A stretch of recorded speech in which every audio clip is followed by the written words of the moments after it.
大家好，这里是AI科技，我是蒋振宁。今天这个视频呢，我们将同时给大家展现 iPad Air 4和华为 MatePad Pro 两台机器的拆解。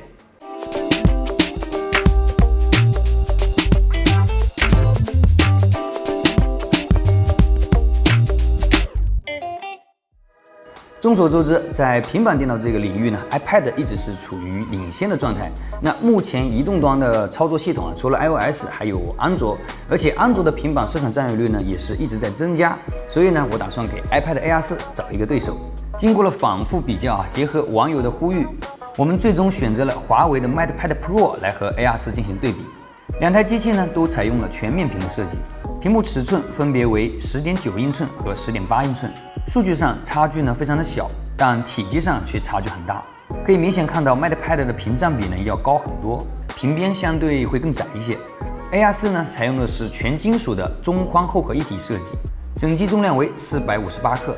MatePad 采用的是分体式中框后盖，金属中框，塑料后盖，机身重量为460克。虽然 Air 4比 MatePad 要大很多，但整体的观感和质感 Air 4相比 MatePad 要精致一些。那对于日常使用来说啊，在差不多相同的显示尺寸下，我个人呢还是更倾向于机身更小的机器。将两台机器放置加热垫加热，前后吸盘将 Air 4的屏幕和 MatePad 的后盖拉开一条缝隙，接触拆机片沿四周划开。Air 4呢是正面开合 ，MatePad 呢是背面开合。拧下 Air 4的电池螺丝，插入拆机片先断电，拧下 MatePad 固定盖板的3颗螺丝，取下盖板后断开电池。目前 iPad 大部分机型呢都采用的是主板触点与电池连接的方式，而 MatePad 呢采用的是比较常见的卡扣形式。拧下 Air 4固定盖板的3颗螺丝，断开排线，即可取下屏幕。由于 MatePad 加入了无线充电啊，所以电池上方的充电线圈呢会比较明显。不同的是 ，Air 4采用的是底部磁吸搭配妙控键盘充电。Air 4搭载的是上下扬声器，并没有4扬声器，中间电池，主板呢设计在了最右侧。MatePad 采用的是3段式结构，上部2个扬声器和主板区域，电池区域，底部2个扬声器和副板区域。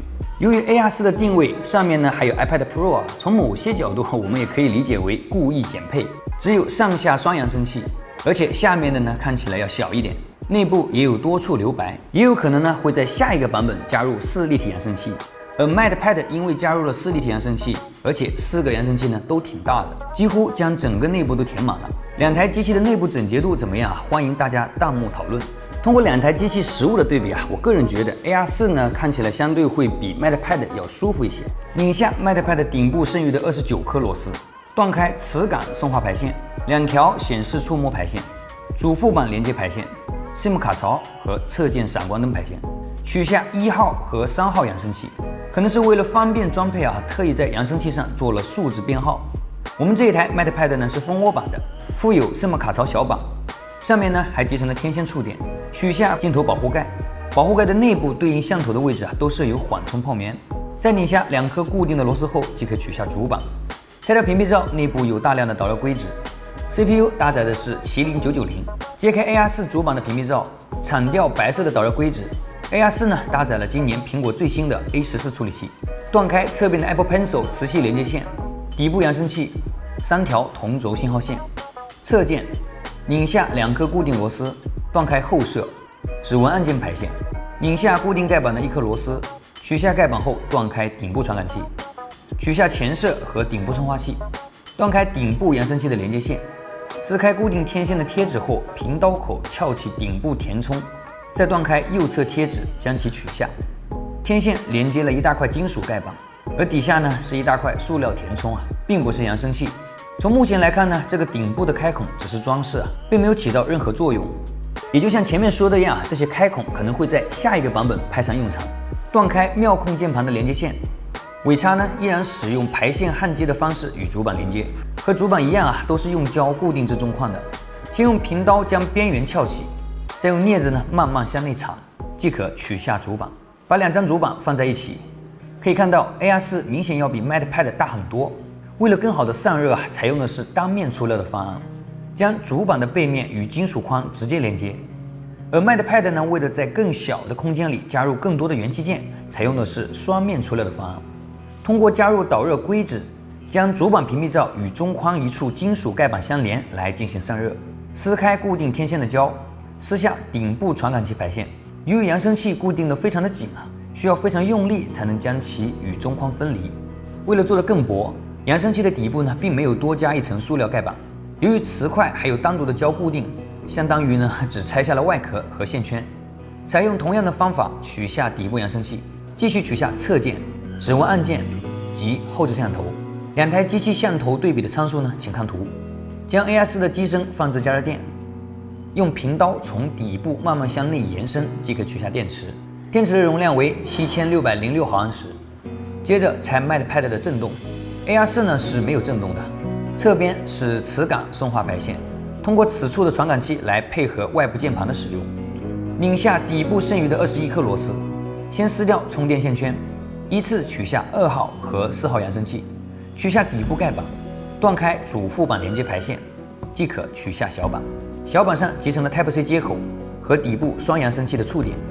左右2个天线的小板呢是对称的，但仔细看呢，你会发现右边的小板既然是独立的，没有与任何地方相连。左边呢是通过一条同轴信号线连接到主板，而右边没有这块小板的天线转换座位置呢是没有出料的，对应主板天线转换座的位置也是没有出料的。WiFi 板可能会用到，而我们这台蜂窝版的卡槽小板上呢集成了天线，可能并没有打算用它，但是为了平衡还是加入了一块小板，而不是塑料。电池的容量为7250毫安时。AR4 为了更好的配合妙控键盘的使用，在中框内加入了大量的磁块。我多心数了一下，总共69颗磁块，螺丝呢是30颗。MatePad 的螺丝总共是55颗。从内部的结构来看，两台机器有着完全不同的设计语言，但都各有千秋。